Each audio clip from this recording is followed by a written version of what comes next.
DSP है तो अब तो बन गए, नहीं बात करूंगा आपसे। आप सीखिए बात करना, कैसे आप बात कर रहे हैं हमसे?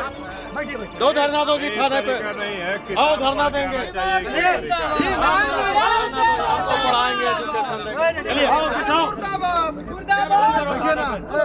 नहीं भाई, बात करने का तरीका होना चाहिए, इतना प्यार से सम्मान से बात किया। इन्होंने बोला पढ़ के आना चाहिए। 75 दिन के बाद फाइल पे क्या लिखी जाती कि मैं पढ़ूंगा? पूरी दुनिया में मैं कानून पढ़ा रहा हूँ चल के, और यही कानून देख रहा हूँ मैं। 12 दिन की गिरफ्तारी नहीं हुई है, सर झुक नहीं रहा इन लोगों का। शर्मिंदगी से सर झुकना चाहिए कि 12 दिन में पुलिस विफल हो गई। धरना दो, कोई सोमवार मंगल नहीं होगा, कोई सोमवार मंगल नहीं होगा। कि 75 दिन में गिरफ्तारी होगी। मैंने बोला कि 75 के दिन में अगर केस राइट ऑफ नहीं हुआ तो क्या लिखोगे आप? और वो बोल रहे कि आपको पढ़ के आना चाहिए। जो भीम आर्मी पूरे देश में कानून समझा रही है, उसको कानून समझाने की औकात है इनकी। आप 12 दिन में गिरफ्तारी नहीं किया, आपका सर नहीं झुक रहा है, और आप बात करने का तरीका नहीं सीख रहे लोगों से। आपसे क्वालिफिकेशन मामले में तो क्वालिफिकेशन नहीं पूछना चाहिए। क्वालिफिकेशन नहीं, वो पढ़ाने की कोशिश कर रहे हैं। भीम आर्मी का के कार्यकर्ता संविधान को पढ़कर निकलता है। ये डीएसपी जो है वो मुझे कानून समझाने की कोशिश कर रहे हैं। 10-12 दिन में गिरफ्तारी नहीं करने का उनको दुख नहीं है। वो बता रहे हैं कि 75 दिन में हमें क्लोज करना है। मैं ये जानना चाह रहा हूँ कि 75 दिन में अगर गिरफ्तारी नहीं होती है तो आप क्या लिखते हो फाइल पे? इसका जवाब देने के बजाय वो कह रहे हैं कि आपको पढ़ के आना चाहिए। अगर मैं पढ़ कर नहीं आता तो आप सोचिए कि वो जो झोपड़े में रहता है व्यक्ति, जिसके पति को भी मारा गया, पत्नी को भी मारा गया और बुरी तरीके से मारा गया, वहाँ घर पे सुरक्षा नहीं दिया और चौकीदार जाके डरा रहा है। उस चौकीदार को सजा देने के बजाय उसको छुपाया जा रहा है। आप बताइए कि कैसे गिरफ्तारी कर रहे हैं? कुर्की जब्ती के लिए कोई वारंट नहीं, कोई चिपकाया नहीं गया, तो आप क्या 75 दिन के लिए हम इंतजार करेंगे? दीजिएगा, देखिए ऐसा नहीं है। डीएसपी साहब नहीं हुआ तो क्या करते हैं आप लोग, ये भी बता दीजिए। थोड़ा किताब पढ़ के आना चाहिए ना कि क्या करते हैं। 75 दिन में वही तो है कि मेरी बात सुन लीजिए, जानिएगा, मेरी बात सुन लीजिए ना। क्वालिफिकेशन मत जानना है हमको कानून का क्वालिफिकेशन मालूम है। आपको क्वालिफिकेशन बता रहे हैं ना, आपको बता रहे हैं। मेरी बात को सुन लीजिए, मेरी बात को सुना जाए ना। आप डीएसपी है तो अब तो बन गए, नहीं बात करूंगा आपसे। आप सीखिए बात करना, कैसे आप बात कर रहे हैं हमसे? दो धरना दो जी थाने पे, आओ धरना देंगे, आपको पढ़ाएंगे, एजुकेशन देंगे। चलिए आओ बिठाओ। नहीं भाई, बात करने का तरीका होना चाहिए, इतना प्यार से सम्मान से बात किया। इन्होंने बोला पढ़ के आना चाहिए। 75 दिन के बाद फाइल पे क्या लिखी जाती कि मैं पढ़ूंगा? पूरी दुनिया में मैं कानून पढ़ा रहा हूँ चल के, और यही कानून देख रहा हूँ मैं। 12 दिन की गिरफ्तारी नहीं हुई है, सर झुक नहीं रहा इन लोगों का। शर्मिंदगी से सर झुकना चाहिए कि 12 दिन में पुलिस विफल हो गई। धरना दो, कोई सोमवार मंगल नहीं होगा, कोई सोमवार मंगल नहीं होगा। देखिए ये विवाद बढ़ता हुआ, ये विवाद बढ़ गया है। अब जो है वो ये तो धरना देने पर निकल गए हैं। धरना क्यों? आप समाज पार्टी पूरे देश में सिखाता है उस कानून को। नहीं भाई, बात करने का तरीका आएगा। पहले भरोसा नहीं है पुलिस आप अचानक बातचीत हो रहा था, आप कह रहे हैं कि 75 दिन में गिरफ्तारी होगी। मैंने बोला कि 75 के दिन में अगर केस राइट ऑफ नहीं हुआ तो क्या लिखोगे आप? और वो बोल रहे कि आपको पढ़ के आना चाहिए। जो भीम आर्मी पूरे देश में कानून समझा रही है, उसको कानून समझाने की औकात है इनकी। आप 12 दिन में गिरफ्तारी नहीं किया, आपका सर नहीं झुक रहा है, और आप बात करने का तरीका नहीं सीख रहे लोगों से। आपसे क्वालिफिकेशन मामले में तो क्वालिफिकेशन नहीं पूछना चाहिए। क्वालिफिकेशन नहीं, वो पढ़ाने की कोशिश कर रहे हैं। भीम आर्मी का के कार्यकर्ता संविधान को पढ़कर निकलता है। 75 दिन और 85 दिन मत गिनाइए, और 90 दिन मैं जानता हूँ। चलिए गमछा बिछाओ, बैठेंगे। दूसरा नीला वाला गमछा नहीं, दूसरा नीला गमछा नहीं, व्हाइट गमछा है। तो देखिए कुचिला थाना में जो है, कुचिला थाना क्षेत्र में मुखराव गांव में जिस तरीके से मुस्लिम दंपति को जो है आर्मी के देखिए ये लोग धरना पर बैठ गए हैं गेट के सामने ही, गेट के सामने जौहर आजाद और तमाम लोग जो है वो बैठ गए हैं और ये बात जो है वो बहुत आगे बढ़ती हुई नजर आ रही है, बहुत आगे बढ़ती हुई नजर आ रही है, जो कि पुलिस प्रशासन जो है वो अब भीम आर्मी के अधिकारी से क्वालिफिकेशन पूछ रहे हैं। बातचीत हो रही थी लेकिन अब जो है वो ये आगे हो गए हैं, आगे निकल गए हैं ये लोग, बातचीत से बहुत आगे निकल गए हैं और जो है वो पुलिस प्रशासन जौहर आजाद जी के साथ अभद्रतापूर्ण जो है वो व्यवहार कर रही है। देखिए डीएसपी जो है वो मुझे कानून समझाने की कोशिश कर रहे हैं जी। 10-12 दिन में गिरफ्तारी नहीं करने का उनको दुख नहीं है, वो बता रहे हैं कि 75 दिन में हमें क्लोज करना है। मैं ये जानना चाह रहा हूँ कि 75 दिन में अगर गिरफ्तारी नहीं होती है तो आप क्या लिखते हो फाइल पे? इसका जवाब देने के बजाय वो कह रहे हैं कि आपको पढ़ के आना चाहिए। अगर मैं पढ़ कर नहीं आता तो आप सोचिए कि वो जो झोपड़े में रहता है व्यक्ति, जिसके पति को भी मारा गया, पत्नी को भी मारा गया और बुरी तरीके से मारा गया, वहां घर पे सुरक्षा नहीं दिया और चौकीदार जाके डरा रहा है। उस चौकीदार को सजा देने के बजाय उसको छुपाया जा रहा है। आप बताइए कि कैसे गिरफ्तारी कर रहे हैं? कुर्की जब्ती के लिए कोई वारंट नहीं, कोई चिपकाया नहीं गया, तो आप क्या 75 दिन के लिए हम इंतजार करेंगे?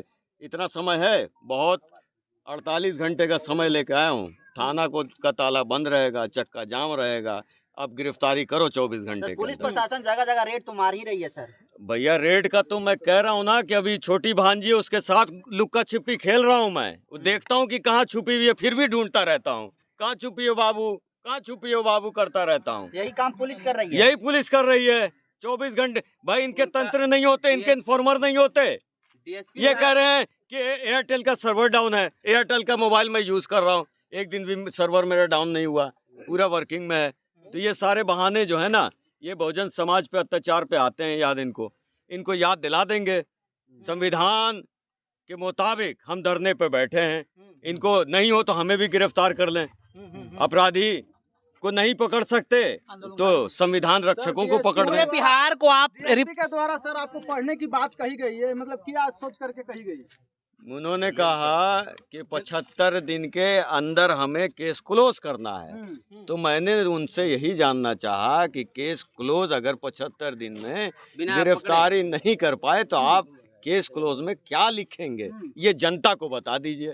तो जनता को बताने लायक तो है नहीं, क्योंकि 12 दिन हो गया गिरफ्तारी नहीं कर पाए और 75 दिन में भी नहीं कर पाएंगे और ये बता भी नहीं पाएंगे कि जनता को क्या लिखेंगे फाइल पे 75 दिन के बाद। फिर ऐसे अधिकारियों का रहना क्या उचित है क्या? इस तरह का अब पूरा पटना तक सारे जितने पदाधिकारी यहाँ के सस्पेंशन की मांग होगी।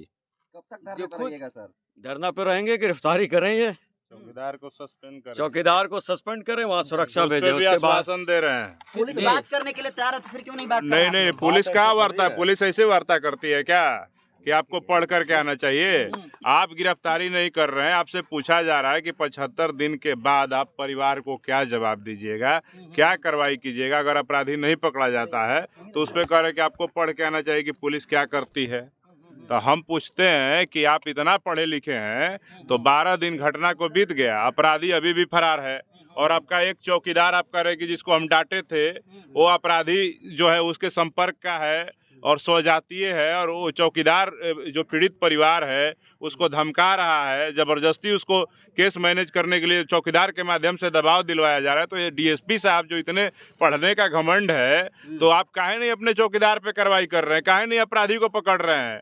आप अभी तक 12 दिन बीत गया, इस घटना में आप वारंट नहीं निकाले, वारंट निकाल के कुर्की जब्ती का आदेश नहीं लिए कोर्ट से और उसके घर पे इश्तेहार नहीं चिपकाए, कुर्की जब्ती नहीं किए और अपराधी अभी भी फरार है। आप सर्विलांस, टेक्निकल एविडेंस, तमाम बातें आप कह रहे हैं, लेकिन अपराधी पकड़ा ही नहीं गया। जब रिजल्ट ही नहीं, हमारे समाज के जो लोग हैं, वो जिम्मेदार जो लोग हैं, उनको आप आश्वस्त नहीं कर पा रहे कि हमें इसमें न्याय हम सुनिश्चित कर पा रहे हैं, तो कैसे हम लोग मान लें? और उल्टे आप कानून की बात समझा रहे हैं। भीम आर्मी आजाद समाज पार्टी के लोग और हमारे नेता चंद्रशेखर आजाद जी संविधान बचाने की लड़ाई में हर कदम पे अपना कतरा कतरा लगाने का काम करते हैं। उसी प्रकार हम लोग संवैधानिक तरीके से यहाँ पे हमारा राइट है बैठने का, शांतिपूर्ण तरीके से हम लोग बैठ करके यहाँ पे धरना दे रहे हैं। और जब तक चौकीदार पे ये ठोस निर्णय डीएसपी नहीं लेते हैं कि चौकीदार को सस्पेंड किया जाए, कुछ भी उस पे कार्रवाई किया जाए विधि सम्मत, तब तक हम लोग यहाँ से नहीं उठने वाले हैं। और उस परिवार को सुरक्षा मुहैया अभी तत्काल कराया जाए, अभी तत्काल उसको सुरक्षा मुहैया कराया जाए, क्योंकि उसको केस मैनेज करने के लिए, केस को बदलने के लिए, बयान बदलने के लिए लगातार धमकी दिया जा रहा है। तो उस परिवार को सुरक्षा एकदम सुनिश्चित करवाया जाए, तब तक हम लोग यहाँ बैठे रहे। भीम आर्मी जो है लाखों थाने में गई और लाखों परिवार को न्याय दिलाने का काम किया है। कहीं थाना में तो आपसे ऐसा नहीं पूछा जाता है कि आपकी क्वालिफिकेशन। ये देखिए ना, इनकी मानसिकता है। ये बहुजन समाज के कार्यकर्ताओं को, बहुजन समाज के पदाधिकारियों को ही अपमानित कर सकते हैं। अगर इस जिले का सांसद और इस जिले का जो विधायक और तमाम जो सवर्ण जाति के लोग अगर आ जाते तो इनकी मजाल नहीं होती। उनको इज्जत से बैठाते, उनसे इज्जत से वार्ता करते, जी sir, yes sir, no sir करते रहते, हाँ में हाँ मिलाते रहते। लेकिन ये देख रहे हैं कि भीम आर्मी वाले हैं, ये क्या कर लेंगे। इनका एक ही सांसद है, वो दिल्ली में है। तो हम आने वाले समय में बता देते हैं कि अपना पुलिस के लोग अपना रवैया बदल ले। आने वाले समय में जब सरकार बदलेगी ना, ये परमानेंट नहीं है कुर्सी मुख्यमंत्री का, जब सरकार बदलेगी ना तो सारे अधिकारियों का भी और अपराधियों का भी हिसाब होगा। और बुलडोजर कैसे चलाया जाता है और अपराधियों को कैसे खदेड़ा जाता है, ये भी हम लोग बताएंगे।